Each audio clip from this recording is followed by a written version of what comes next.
Hey, beautiful people. Welcome to Truth Talks, where we attempt to bridge the gap between generations with conversations that are all over the place. I swear we're giving you enough to argue about. You will not be disappointed. Today, we're trying to break down, why Trump's trying to free Diddy, why Pastor Jamal Bryant's calling out Cardi B, and if the word demonic is just being used too freely these days. Why are we just throwing it around everywhere? A lot of people would say, Dimitri, thank you for replacing Torre because you've done such a better job. But I'll let Torre tell you himself. Let me go find him. Truth Talk starts now.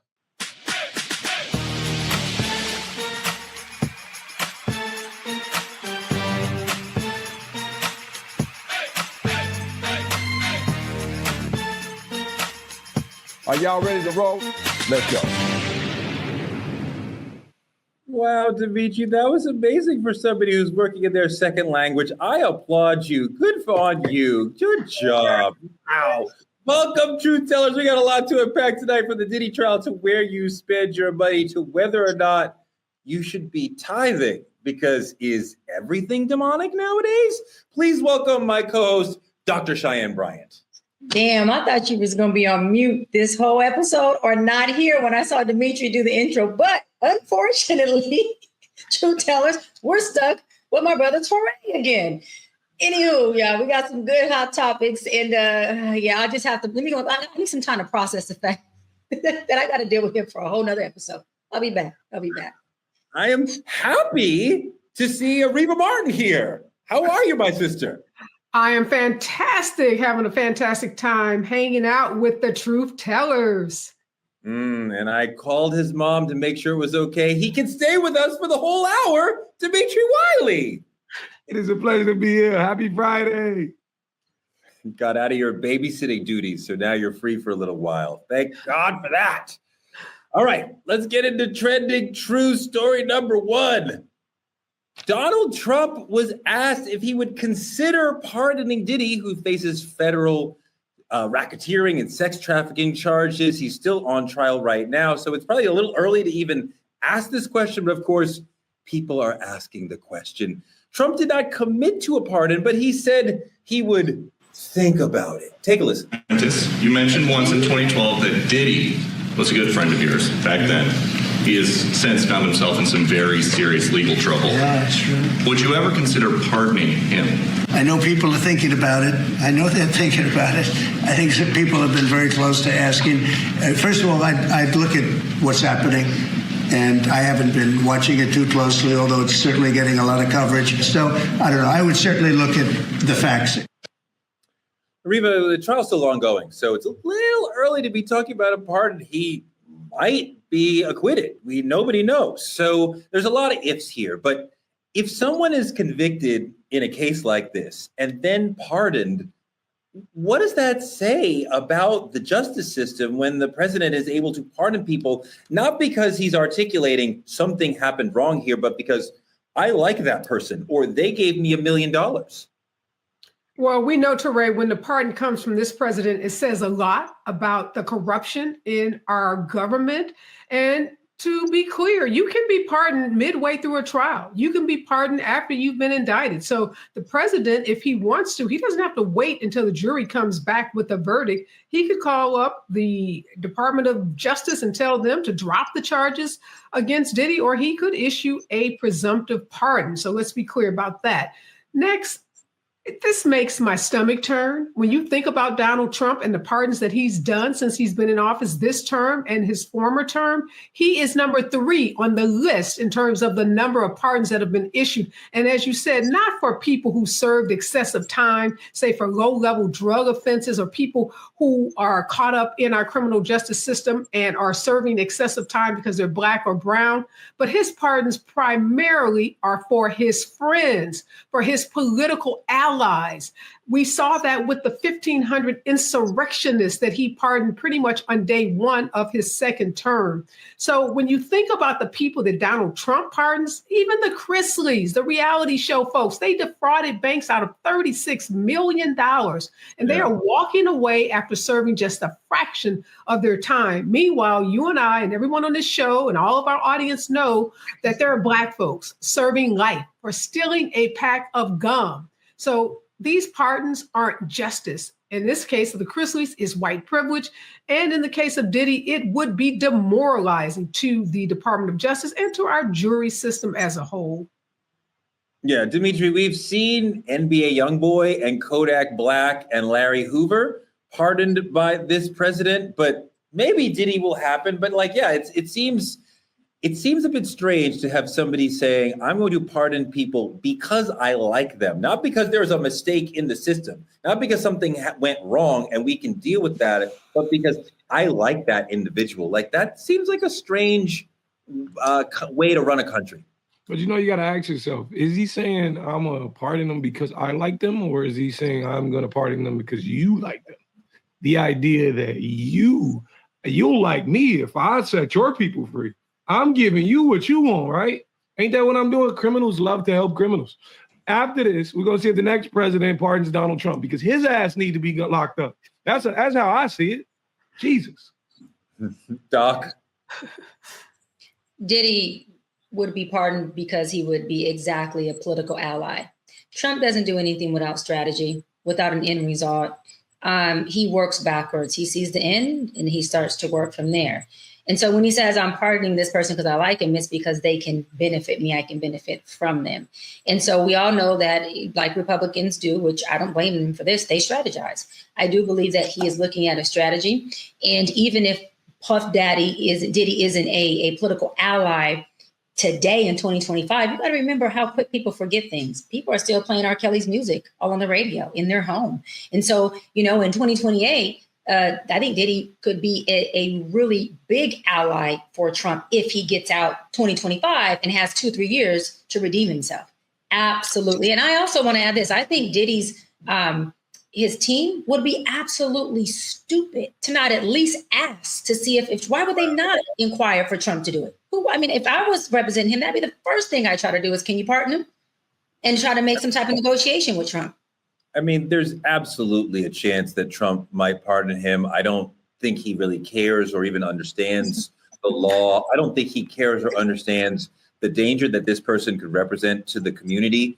We were already talking allegedly about arson, extortion, bribery, throwing somebody off of a balcony, beating up a woman multiple times, which we've actually seen. So this is a violent person. And Cassie and Jane and many other people would be in significant danger, would feel themselves in significant danger if this person were pardoned. I would feel myself in danger if this person were pardoned. But I don't think Trump would even think about any of that, Ariva. I think he governs and handles this sort of thing entirely selfishly. How does this relate to me? What does this have to do for me? Without thinking about how it relates to other people. We should all be in fear, Teray, because of the insurrectionists, the Proud Boys, white supremacists who were pardoned by Donald Trump, including individuals that were responsible for the deaths of police officers. Trump, as you just said, doesn't care. And let's talk about money. A couple of the people that were pardoned recently by Donald Trump, we know that one of the individuals, again, was charged and convicted of defrauding the government out of payroll taxes for employees. His mother donated $1 million to the Trump campaign. The daughter of the Chrisleys was very big in the RNC during the campaign for Donald Trump, spoke at the Republican National Convention, led a group of women for Trump. So we cannot forget the monetary role that is so prevalent in a lot of these pardons, because Trump directly, the party, the RNC, the Republican Party, benefiting monetarily. So it is pay for play. The White House is open. And if you got $1 million to donate to the campaign and you want someone out of jail, you better donate that $1 million and put your application in, because unlike times we've ever seen before, this government is selling those pardons. That's 100% right. If you have $1 million, you can get anybody out of prison. And that's a kind of a disgusting way to run a government and a bureau of prisons that has nothing to do with fairness or equality, that has to do with the privatization of the White House, the selling of the White House, the Trump way of monetizing the presidency, which is completely not democratic and what we're supposed to do. And of course, Black people are going to lose out in that exchange all the time. Let's move on to our second story in our trending topics. Target has lost billions because of the Black community boycotting Target. Congratulations and good on y'all. Y'all have made a difference. But in the words of the great Kendrick Lamar, it's not enough. Pastor Jamal Bryant took to Instagram to call out Cardi B after she posted a picture of herself shopping at Target with her children. He reminded Cardi she's got to support the boycott. She's part of the community. Dimitri, does the pastor have a point? I mean, yes. I mean, I have to give it to him. I'm with him when he's right. I mean, the time is now to take a stand. And I feel like with Cardi B being as influential as she is, this is a big deal. Bigger than, she's not just your average Joe. This is not just a lady walking the street. This is someone who impacts millions by random things she posts. Even if you're gonna do it, why you gotta post it, Cardi? You're letting me down. No, Doc, he's totally right that even if she snuck into Target on her own, but like taking a picture really thumbs her nose at the boycott that tons and tons of Black people are participating about, talking about online. Everybody knows about it. So why she's going against it when she's usually like down with the community, the things that we're trying to do, I don't understand what she's doing. Yes, that's exactly what I was going to say, is that I'm surprised by Cardi, because Cardi is not only supportive in our community, but Cardi has got on social media Live and on her page and posted a lot of her political views on things. And, you know, to a lot of people's surprise, at least mine, when I first heard her talk, she's pretty politically savvy. Like, she knows some of her stuff when she's speaking on behalf of certain policies and even on certain things that Trump was doing during the election. And so to see her do that is surprising. But I want to push back on what Dimitri said, because I feel like if she's going to do it, she shouldn't just do it and hide her hands. If she's going to support, how about don't do it at all? And just understand that, you know, we do have to have celebrities and people who have big platforms use their platform for more than just monetizing for their own personal gain. There is a community out there that depends on you, that's watching you. And of course, if you decide not to, you're not just, we don't want to demonize you, but we would like for you to be a part of our, community call of actions by using your platforms and your voice to help us push these calls, because we do need you. But I want to end on this. We know that using entertainment, as Kamala did when she ran for office, obviously doesn't win votes, and it obviously doesn't win us over because we weren't able to get her in office. But what it can do is it can talk and be a voice to a culture that is listening and that is watching what these celebrities do.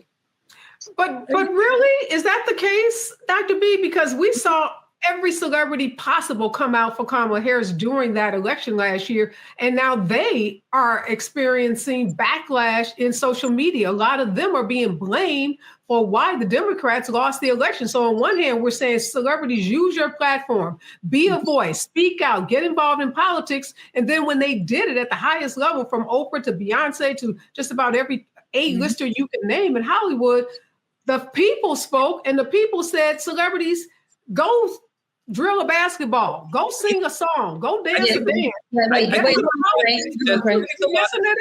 a lot to suggest that Kamala's loss, which is offered by many, many, many things, misogyny, racism, the very tiny amount of time she had, the change in strategy from her early days, which is very successful, to what she started doing after 2 months in. There's a lot of reasons why this didn't work out.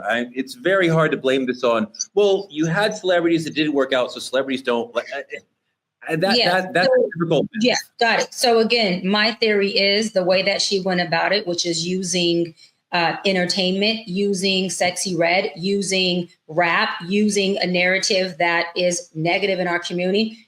from my experience as a taxpayer, a voter, and a Democrat, it did not work. So what I said was using celebrities to push policies and campaigns as far as elections has shown, from my opinion, it does not work. Having them on their platforms as influencers, giving out a narrative or a call of action, it tends to work in our community when we're saying, hey, don't go to Target. Hey, go buy this shirt. Hey, go read this book. When it goes to those call of actions, it works. Let me tell you why I believe that is exactly why I had a problem with Kamala using entertainment and using Sexy Reds and using only these folks to get our attention, because we are a community of people that are not as educated on policy and legislation as we should be. There may be the group of us on here on True Talks who are educated on that, who sit around and have these conversations with our colleagues, our friends, and our families. But majority of the culture are not talking about running for office or talking about their local officials or talking about assembly or Congress or Supreme Court. They're not having that conversation. So again, if we're going to be talking to our people about politics and legislation, we first have to educate them so they know what running for office looks like. It's not an entertainment thing. It's policies, legislation. It's who is going to help you, your community, your household collectively get to a place of a better quality of life. And that's not what I see. That's not the campaign that I seen, that I contributed to, and that I supported. I'm allowed to have my opinion. You were critical of Kamala last season. Yeah. What role do you think that celebrities should be playing in boycotts? Like, do Black celebrities need to be like lockstep with everything? I mean, like, can she not have her own opinion? So I don't think Black celebrities just have a responsibility to be a community leader. Some of them want to be actors and rappers, and that's just what they want to be. And that's okay if that's their choice. I believe that whatever platform you have, we as people have a responsibility to, even if it's our local community, whether it's our neighborhood, our household, our local organizations, to do something that benefits at least us as a culture, us as a group of people. So again, I don't want to put it on them like they have to, because people have a free will. They have the freedom to do what they choose. What I would like to say is I offer that they use their platform to align with some of our call of actions, to align with some of our issues, like Pastor Jamal Bryant, and support what we're doing, because who do you think supports them? How do you think they became platinum? How do you think they became a celebrity? How do you think that they're being paid? We are the biggest consumers. So we're keeping their album alive. We're keeping their movie alive. We're keeping their merch alive. We're keeping their product alive, because we as Black people spend the most money on their products. So I just think it would be nice for us to have their support given back. It's not just that it'll be nice. I think we in one of the biggest attack on Blacks and brown culture in recent history, like by far. We need every single celebrity we can get to be on one band, one sound. Like I do understand what you're saying, Dr. Bryant. There is celebrities who just want to be actors and rappers and singers. But the thing about it is, you do understand you have influence. And I wasn't saying Cardi B should go, hide her hand to any degree, but do not use the influence to go against everything we're fighting for. At least don't use it to go against everything. And that's all I'm saying. See, I don't want them to go against what we're doing, but I think the notion that we need or should have celebrities to forward political messages is completely misunderstanding the whole situation. I agree. I don't think it's about forwarding political messages. This is about creating reform for Black people, Black culture. Like, this whole Target thing was to push against people who don't support us. This was to me, it's less political and more cultural change for me. I don't think the problem is whether or not celebrities who we know for singing, rapping, acting are carrying the message. We have political leaders and activists who can speak to our political needs, and we should be leaning more on them rather than caring about celebrities and what they have to say. No, Yes. I totally disagree with you, Teray, and I disagree with what Dr. B said. First of all, with respect to Kamala Harris, she had 107 days, people. We got to remember that. She had to capture the attention of the entire country to try to put forth a winning campaign in 107 days, never been done before. And she didn't create this society where we live in, where we revere actors and entertainers. She inherited that. We all inherited that. So we live in a culture where if you're trying to get the attention of people, particularly Black people, you can do that a lot faster and a lot more effectively when you do it through influencers, messengers, and those influencers, the bigger influencers in our community happen to be entertainers. They happen to be rap stars. They happen to be sports figures. So we use what we have. So I think we can do both things. You can have politicians pushing a message. You can have pastors like Dr.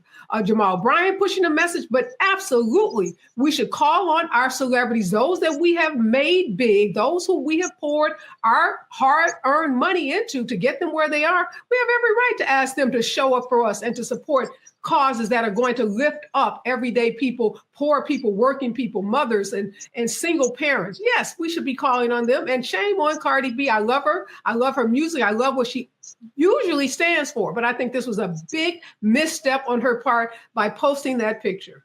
Sorry. Yeah.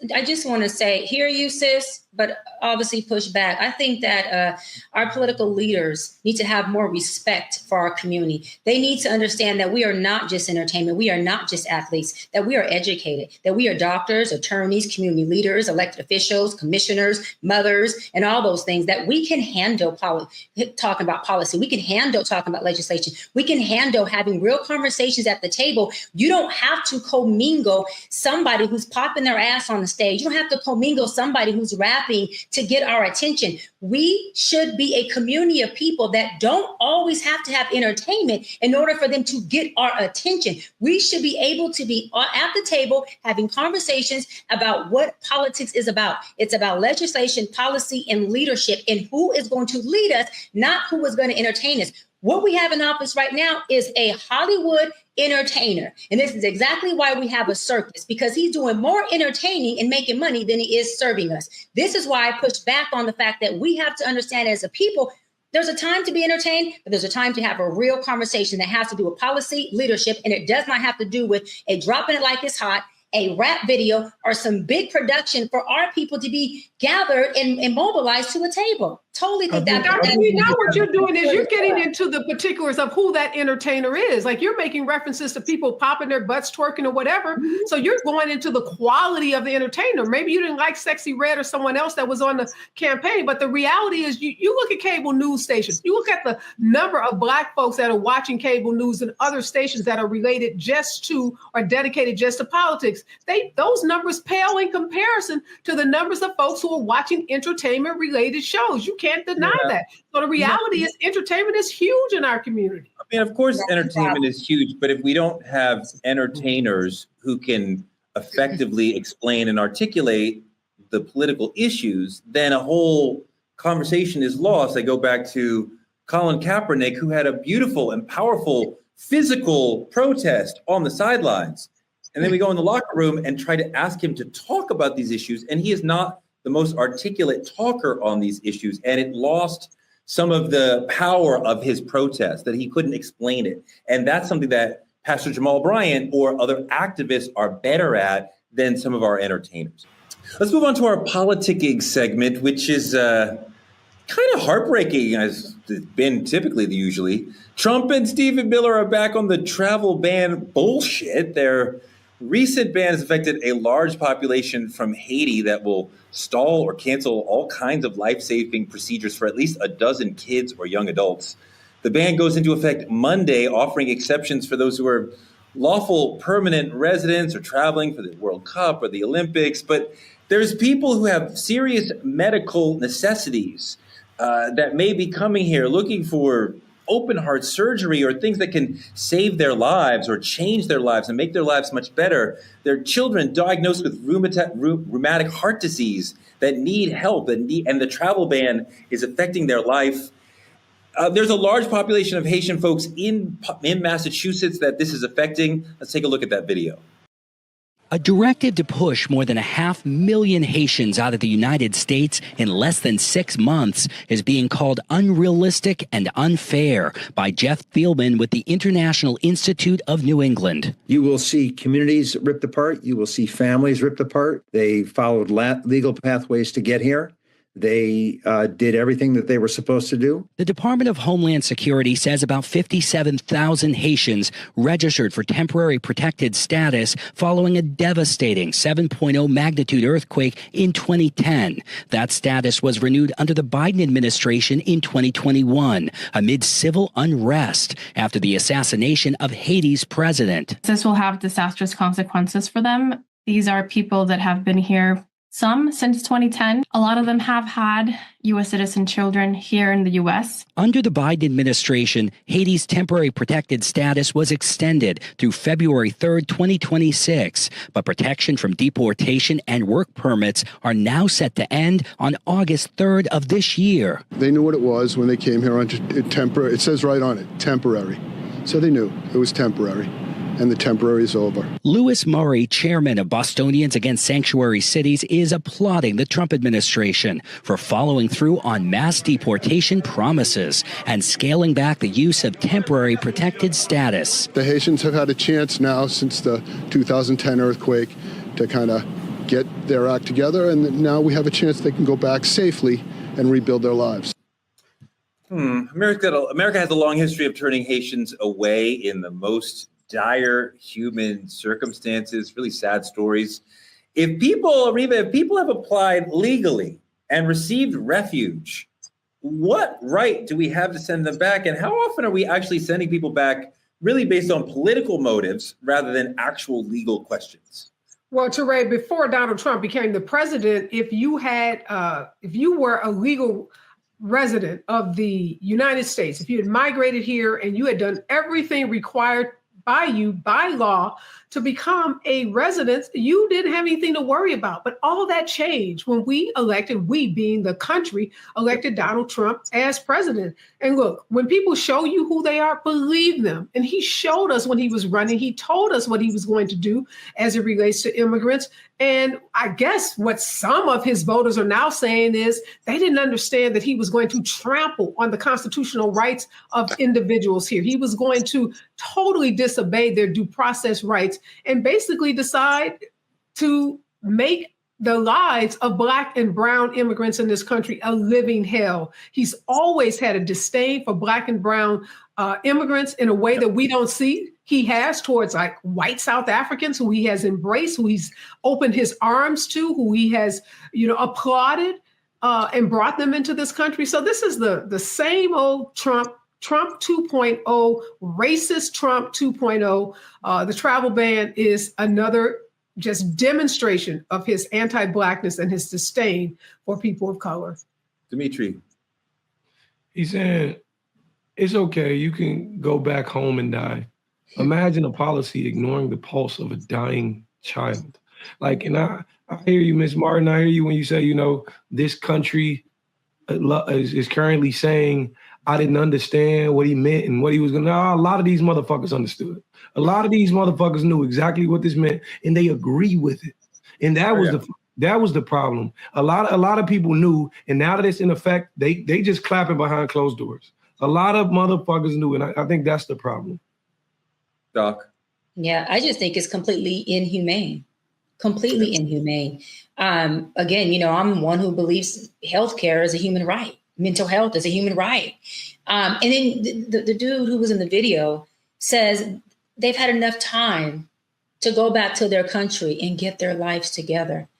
That is the epitome of the white privilege, the white supremacy, the systemic racist mindset, the strong disconnect from anything outside of being white, the bubble they live in. You want these people to go back to their country that is third world, underprivileged, under-resourced, and dismantled to get their life together? Come on, buddy. You understand what's going on here. You don't want anything that looks different than you, that cannot benefit you from money or power, being in what you believe is your country, not our country.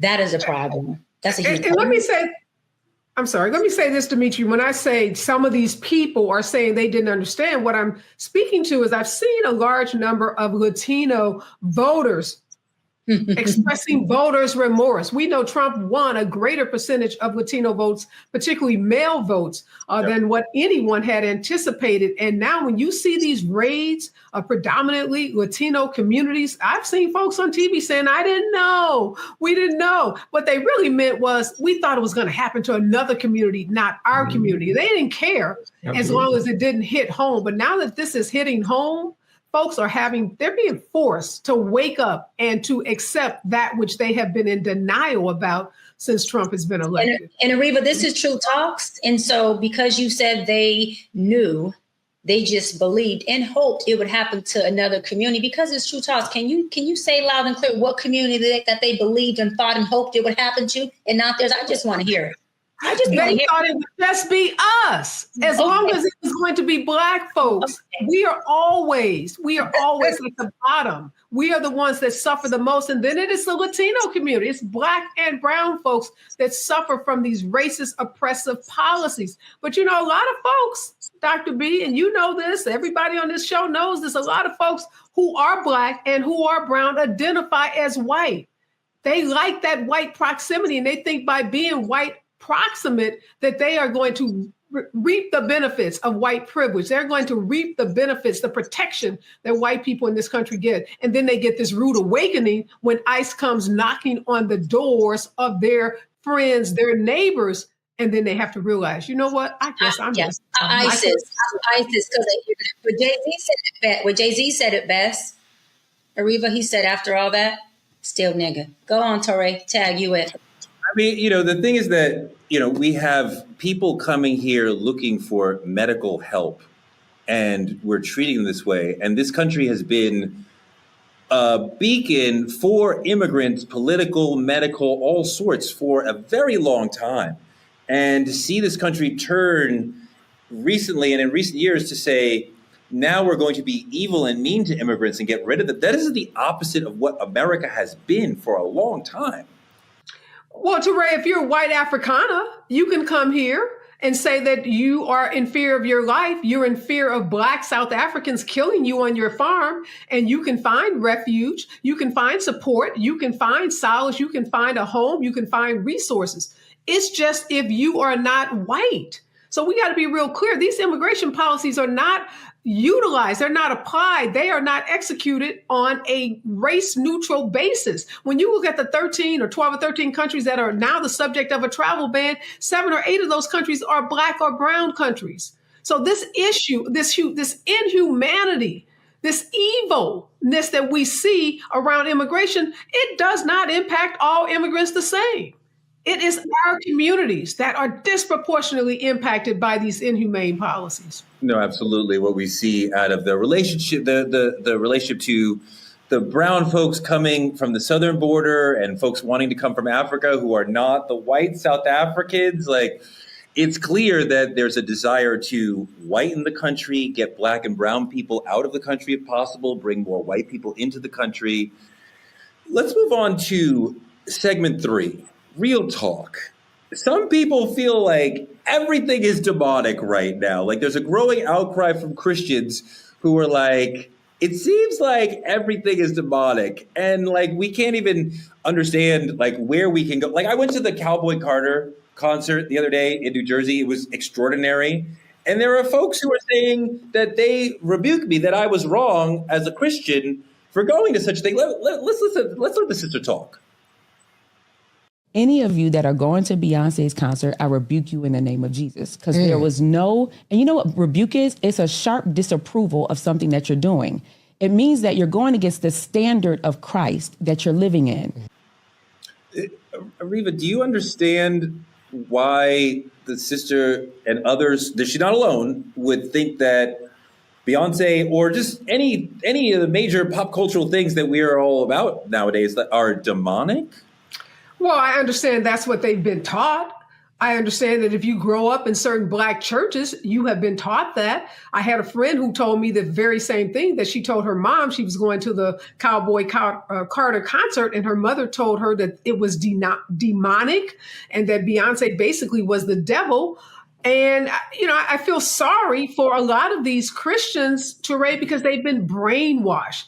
They have been misled. They have been taught the Bible by people who themselves don't even understand the Bible, who cherry pick and take very literally certain verses from the Bible to fit their own narrative, to fit their own agenda, to fit their own, ideology, without regard for the harm that it causes. So I can understand why this woman and others are scratching their heads. They're confused. They don't know what to believe because they've been fed a bunch of disinformation, and it's harmful to our community. Dimitri, I don't want to pile on Beyonce or Cowboy Carter because the folks we're talking about are seeing demonic influence in all over the place, right? In all sorts of culture and all sorts of capitalism, what have you, all over America. So it's much more than Beyonce. But do you understand why folks are seeing demonic influence in all sorts of things? People look for patterns, honestly. I think that's the nature of being human. You look for patterns in what you see. Oh, I seen this thing here, and I seen this hand sign here, and they use that over there as well. And we tied together. In all actuality, I think it's a discomfort with power more than anything. I think people look at the influence that others actually have, like Beyonce and her ability to put 50,000 people in a stadium at one time and be like, oh, this can't be God ordained because this is too powerful, in my opinion, whether it's a feminine nature or just a business nature. Anything to that degree is going to be labeled as the devil's work. But God gives love too. God wants you to have things as well. And, God preaches power. Beyonce is so sweet and nice. Her whole thing is I am mother, I am protector, I am lover. I love you. I don't know. I could see it.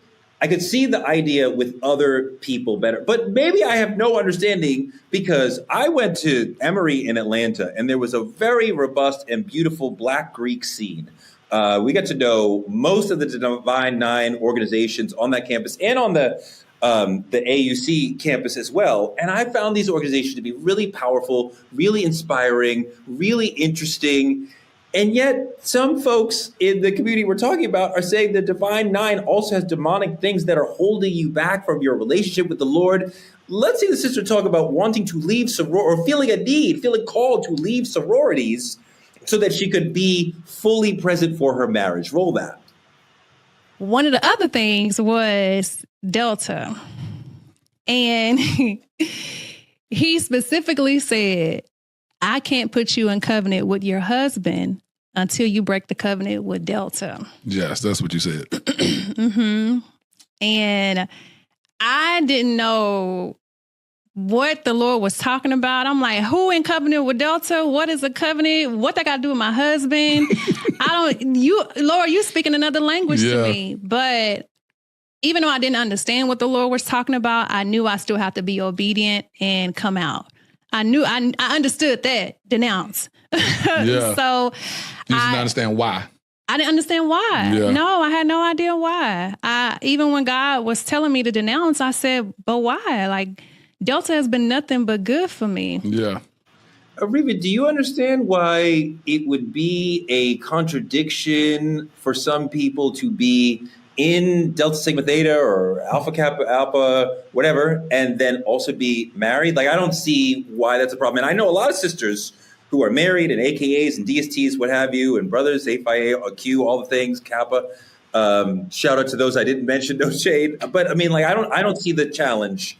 Maybe absolutely not. What is the connection between a sorority or a fraternity and your love for your husband, your partner, your spouse, or for that matter, your belief in God? Again, Teray, we cannot minimize the amount of brainwashing that goes on in churches around this country, not just Black churches, but we're talking about Black people today. So Black churches. And a lot of that, let's keep it 100, is done to manipulate people and to get them to tithe, to get them to give financial gifts, to get them to give money to the church. and to enhance the life and the lifestyle of a lot of these pastors who live better than some of the CEOs of Fortune 500 companies. So we got to talk about money in religion and the role that it plays in the same way we are quick to criticize money in politics. Money in church is a real thing. And somebody making this woman feel like she can't be a Delta and have her husband, and she herself is saying, I don't even really know what this is about. Well, I would say to this sister, please use your brain. You obviously went to college. You're obviously smart. Even if you didn't go to college, you're an intelligent woman. Use your own brain. Do your own thinking. Don't leave your brain at the door when you walk inside a church. Don't let the pastor thinking be a substitute for your own thinking. Ask questions. And if you don't understand it, it probably don't make sense.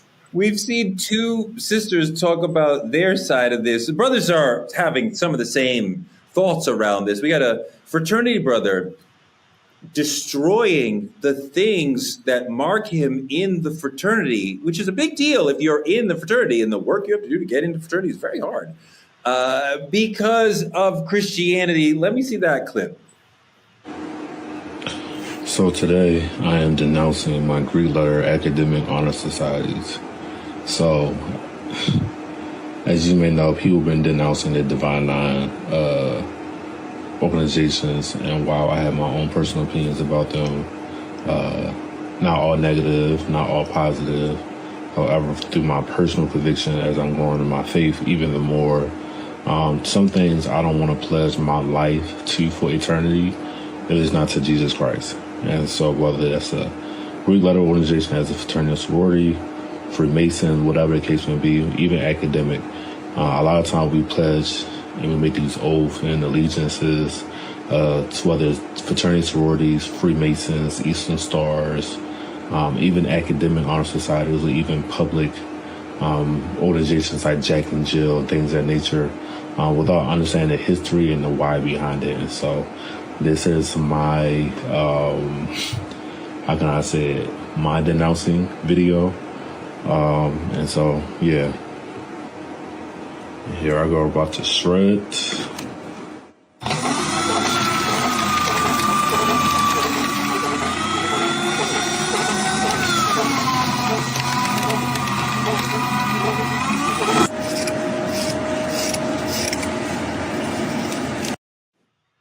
Doc, that was really hard for me to watch because I think that what he did, I was close to several brothers who pledged Q, and it takes a lot physically and mentally and emotionally to get into the organization. You don't just sign up and join. You are hazed. You have pledged, you hazed, you went through that, took a blood oath to see, and I understand Christianity is incredibly important to the brother, but damn. Yeah, this is where religion to me can get very dangerous. They're talking about things being demonic, right? Beyonce being a soror or a fraternity, Divine Nine, and other things that they haven't listed. But I'd like to ask these folks, have you considered the pulpit, the bishop, the pastor? Is there anything demonic about them? Is there anything that they're feeding you that maybe you shouldn't be eating? Is there anything at church that you feel is not as holy as it's claiming to be? Maybe where the demonic messaging is coming from, the root of it is where you need to check. Where at did you get this ideology that these things outside of the church that you're being fed from is demonic? Because a lot of times, and I've been in my field for 18 years, and I've had many of mega church pastors who have been my clients. Of course, I'm never going to share names, that are doing a lot of things that people would deem to be unpulpit-like, unpastor bishop-like. There's bishops who are doing things that people would deem demonic, like having a wife and a side chick in the same city in two different homes. So what I'm saying is that, or to Areva's point, who are only at the pulpit because they know there is monetary benefit to it, who are actually spending the church money on their side chick for vacations, who are actually spending their church money with the women who they're congregating with in the congregation. So we're going to talk about what's demonic. We got to talk about the real essence of what's going on in the church where you're getting this feeding from. And I always believe that what feeds our feast is what we become. We are what we eat. And so if you're eating some of these demonic preachers, you're eating some of these scriptures that are like Ariva said, that are created and handpicked and selected just to complement a narrative that pastor, that bishop wants to set out so that, again, his quality of life can be upkept, then guess what? You are being fed demonic scripture. You are being fed a spirit that has you thinking outside of what is normal or possibly what is right. This is where people have to question, hold on, do I have a personal relationship with God that I can ask and say, hey, I have a question about scripture. I have a question about this religion. I have a question about my pastor. Go to that, build a relationship with self and your own God. Question everything around you and try to listen to self before you listen to things that are external, because you end up in situations that you may have to backpedal to that there is no backpedaling from. That's where religion scares me at, because I'm going, wait a minute, pastors and bishops, we got to check in with y'all to see what's really going on here, because y'all are feeding a congregation and feeding a culture of people who either don't believe in church no more, claiming church hurt, don't believe in religion no more, or they're coming to you and you're totally fucking them up. Dimitri, she references how a lot of the messengers are full of shit. Yeah, I think that's exactly my point. Just to speak on me personally, my mother grew up in a church household where there was church in the basement. Like, I don't know if you know, you can actually go back. Religion was heavy in my family, and it was forced upon her. She did not force it upon her children. The simple message my mama gave me was God is love. God is everywhere. You do not have to be confined or caged in order for God to see you and be in your heart. Live like him, right? Now, Dr. Bryant, I've been around you for a long time, and I've heard you say the word dogma a lot. Can you please inform the audience of what that may mean? Absolutely. Dogma is living in the thoughts and opinions of other people. Absolutely. And when I was in church, I saw church when I was homeless. I was homeless at the age of like 20, 21, maybe a little younger than that. But I was in church. This is the first thing I decided. I'm going to go to church for my own. My family never forced me to church. I went to church on my own. And it was in church that I realized deliverance becomes dogma when it silences self-discovery, spiritual discovery. If I'm looking at him and saying, I got to do what he's telling me to do because he's abiding by this book, I'm failing to discover anything on my own.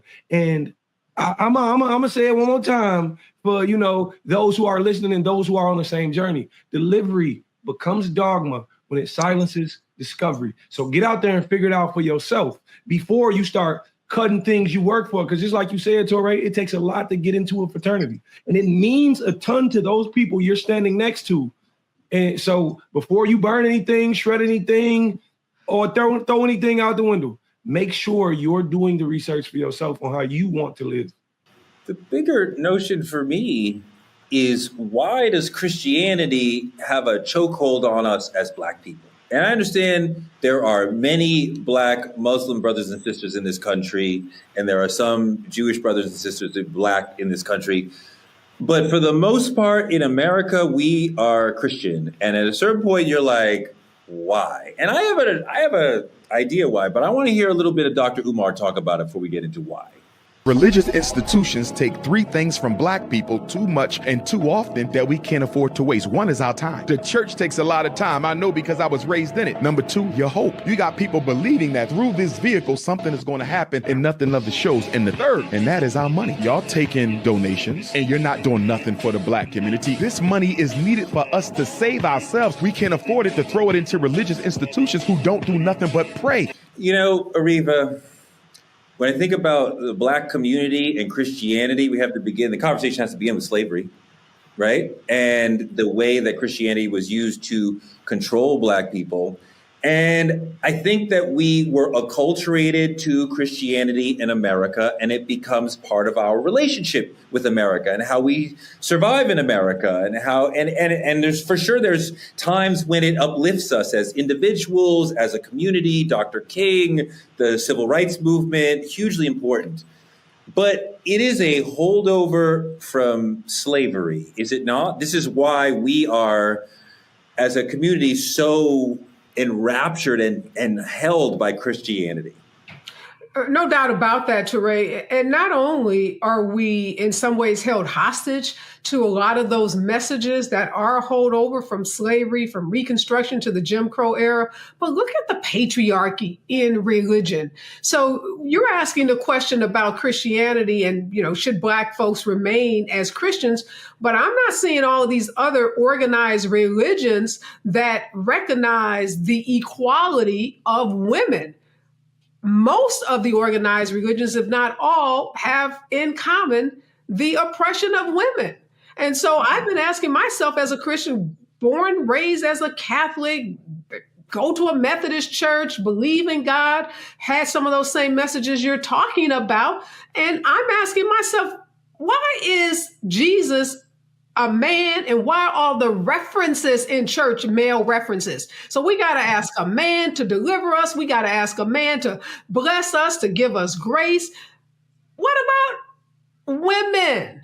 And what message is that sending to men? Men are the head of the household. So when we talk about domestic violence, a lot of it starts by the messages men and women get in church.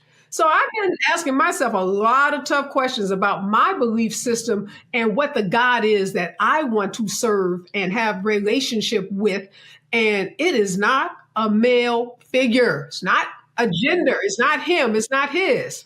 No, that's very well said. Dimitri, are we as Black people too tied to Christianity? And this is not to assail any specific Black Christians who are listening or watching. Christianity may have had a massive impact in your life, and I am thrilled for you for that. But as a mass, millions of Black people in America, does it make sense for us to continue being predominantly Christian? This hits home actually very, very well, because y'all know I love my granny to pieces. And for as long as I can remember, my granny's been attending church weekly, more than once weekly. And it's taken up so much of her life. I remember specifically having a conversation with my granny, and I told her two things. I said, Granny, I don't know if you know this, but what you've given to communion could have funded this institution. Just that. You put so much in here, you could have bought this whole church and done it 3 times over. I told my granny, I remember telling her one thing. I said, Granny, you could believe in God and still outgrow this building. I don't know if you know that. Your belief does not end the moment you walk out this door. I said, Granny, you tie your life to this. And for those who know my granny's story, I used to question it all the time, because I used to be like, if my granny's so faithful in her religion, why does she get to sit and struggle? Why is it that she's not living like the preacher living, or like the pastor living, or like, and it used to amaze me. But yes, I believe we tie ourselves too close to religion, and we fail to see what we must discover on our own in terms of spirituality. D, I think some of y'all, Gen Zers and the younger millennials, are actually leaving the church. We have a video about that. I want to see the video and then get your opinion on that.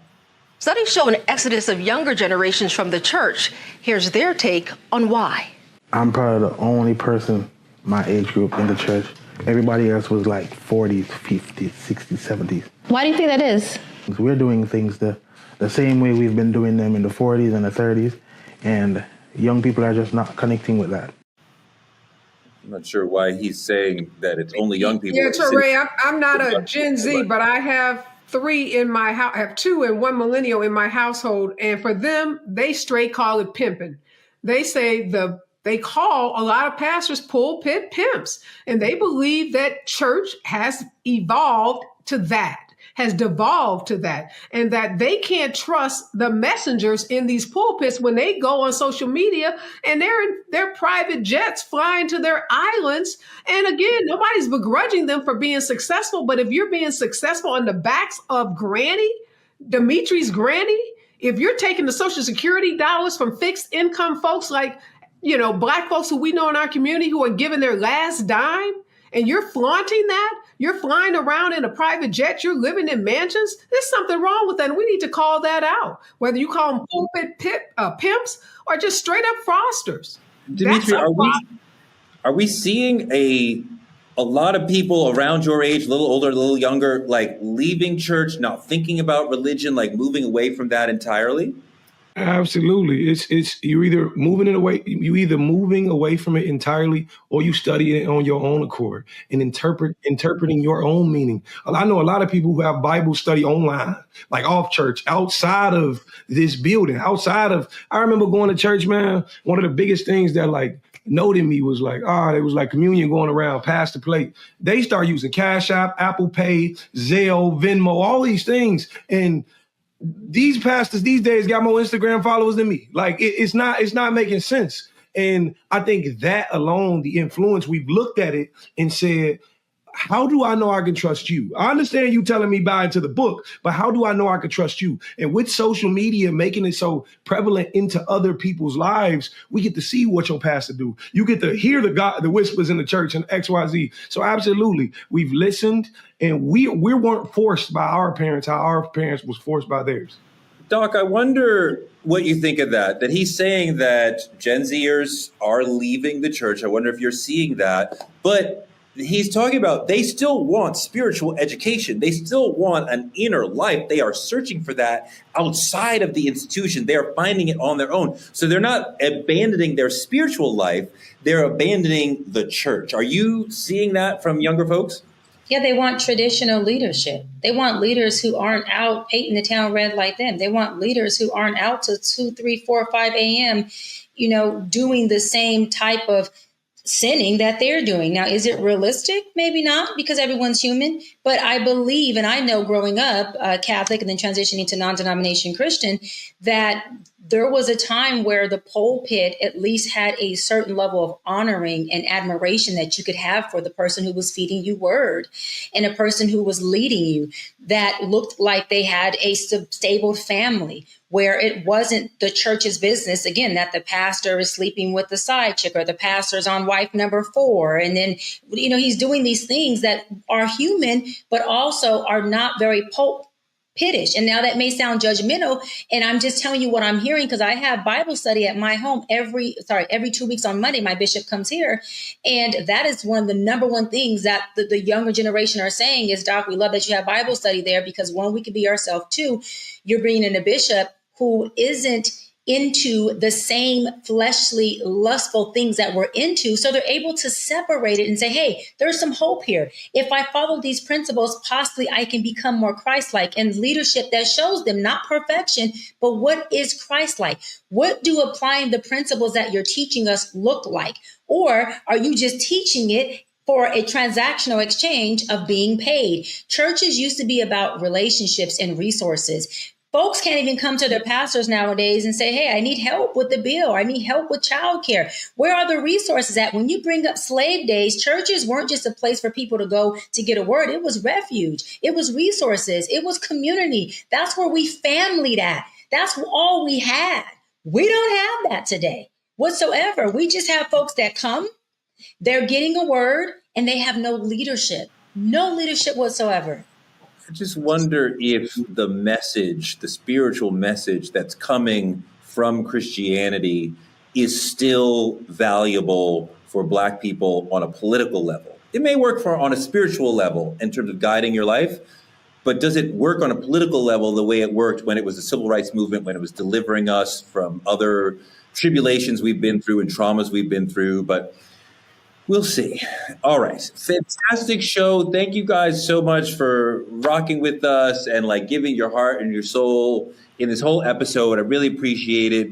Areva Martin been rocking with us all week long. We really appreciate your heart and soul and your legal knowledge and your wisdom as a community member. See, we're elders. Other people don't understand. They want to call us ancestors or ancients. We're elders. And it's different. You are sages. I like the word sage. Sage. We're sages. Areva is a mature woman. You are a resurrected ancestor. Baby, you old. Don't even put her in the same.